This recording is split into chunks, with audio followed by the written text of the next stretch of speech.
Lionel মেসির জোড়া গোল এক অ্যাসিস্ট, সুয়ারেসের জোড়া গোল এক অ্যাসিস্ট। মেসি সুয়ারেসের জুটির দাপটে ইন্টার মায়ামি উড়িয়ে দিল 4-2 গোলে প্রতিপক্ষকে। লিওনেল মেসির অ্যাসিস্টে সুয়ারেসের গোল, সুয়ারেসের অ্যাসিস্টে মেসির গোল, মেসি সুয়ারেসের জোড়া গোলের 4 গোল।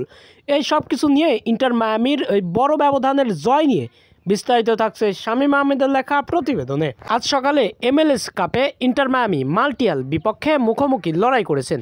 এই ম্যাচে শুরু থেকে দুর্দান্ত আধিপত্য ও শক্তিমত্তা দেখাতে থাকেন মেসি বাহিনীরা। ম্যাচটির শুরু থেকেই প্রতিপক্ষের ডিফেন্স লাইনে আক্রমণের ছুরি ঘুরাতে থাকেন সুয়ারেস ও লিওনেল মেসি। এতে করে গোলের দেখা পেতে বেশি সময় লাগেনি। মাত্র 27তম মিনিটেই একবার সুয়ারেসের অ্যাসিস্টে লিওনেল মেসি প্রতিপক্ষের জালে বল পাঠান। এতে করে এগিয়ে যায় ইন্টার মায়ামি। এরপরে দ্বিতীয়ার্ধে মাঠে ফিরেন 1-0 গোলে এগিয়ে থেকে। বন্ধু সুয়ারেসের অ্যাসিস্টে যদিও লিও মেসি করেছেন গোল, এরপরে মেসির অ্যাসিস্টেও করেছেন সুয়ারেস গোল। 68তম মিনিটে মেসির অ্যাসিস্টে সুয়ারেস গোল করে স্কোর লাইন বাড়িয়ে দেন ইন্টার মায়ামির। এরপরে সুয়ারেস আরেকবার গোল আনন্দে মাতেন। এই গোলের মাত্র 9 মিনিটের ব্যবধানেই সুয়ারেস আরেকবার গোল আনন্দে মাতেন ইন্টার মায়ামির হয়ে। ইন্টার মায়ামিকে এগিয়ে দেন 3-0 গোলের ব্যবধানে। এরপরে মাল্টিয়ালরাও দুর্দান্ত আধিপত্য করতে থাকেন। গোল শোধে মরিয়া হয়ে পড়েন, কারণ হজম করেছেন 3টি গোল। এতে করে দুর্দান্ত আক্রমণাত্মক ম্যাচ খেলতে থাকেন প্রতিপক্ষরাও।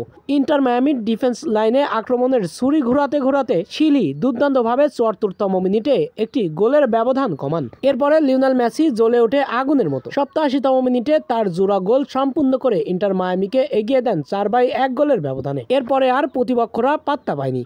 অবশ্য আরেকবার গোল আনন্দে মেতেছেন মাল্টিয়ালরা। 90 মিনিট পেরিয়ে এক্সট্রা টাইমে 92তম মিনিটে আরেকবার গোলের আনন্দে মাতেন মাল্টিয়াল। এতে করে 2-4 গোলের ব্যবধানে পিছিয়ে পড়ল মাল্টিয়াল। অপরদিকে ইন্টার মায়ামি মেসি সুয়ারেসের দাপটে, মেসির অ্যাসিস্টে সুয়ারেসের গোল, সুয়ারেসের অ্যাসিস্টে মেসির জোড়া গোল, এই সবকিছু মিলিয়ে 4-2 গোলের ব্যবধানে MLS কাপের ম্যাচে বড় ব্যবধানের জয় ছিনিয়ে নিল ইন্টার মায়ামি এবং মেসি সুয়ারেসের দাপটও দেখল ফুটবল বিশ্ব।